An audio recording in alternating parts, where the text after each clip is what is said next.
The first principle that I want to give you is to take into account the two horizons of biblical preaching. Here's some things that God once said. Here are some things my people need to hear. And as a pastor, I stand in the gap. I'm the bridge between these two things. And over the course of a year, I'm going to try to get both of those done. Now, the second principle is mix it up. Mix it up. Variety is king.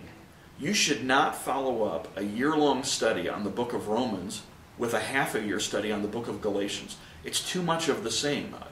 The content is too similar, the genre is too similar, the length is too similar. You need to mix it up. So you should be preaching from different genres. So if the last series that you did was an epistle, the next one should maybe be Old Testament law.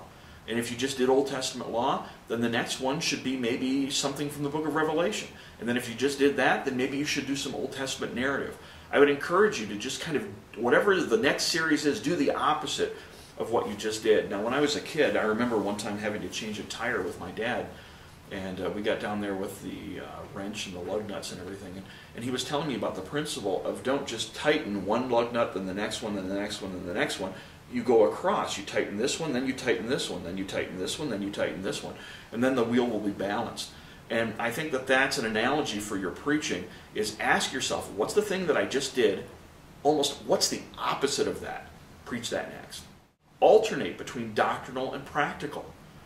If you're going to do a series on Isaiah about the glory of God, and you should be preaching some big God messages every year, if you're going to do some stuff on that, then the next thing should be very practical and geared toward the lives of your people, and very nitty-gritty family, finances. One thing that you can do to serve as a buffer between series is you can plan little one-off messages, and I would encourage you to do that. That could be a state of the church address. That could be just one key topic that you feel like your church needs to hear.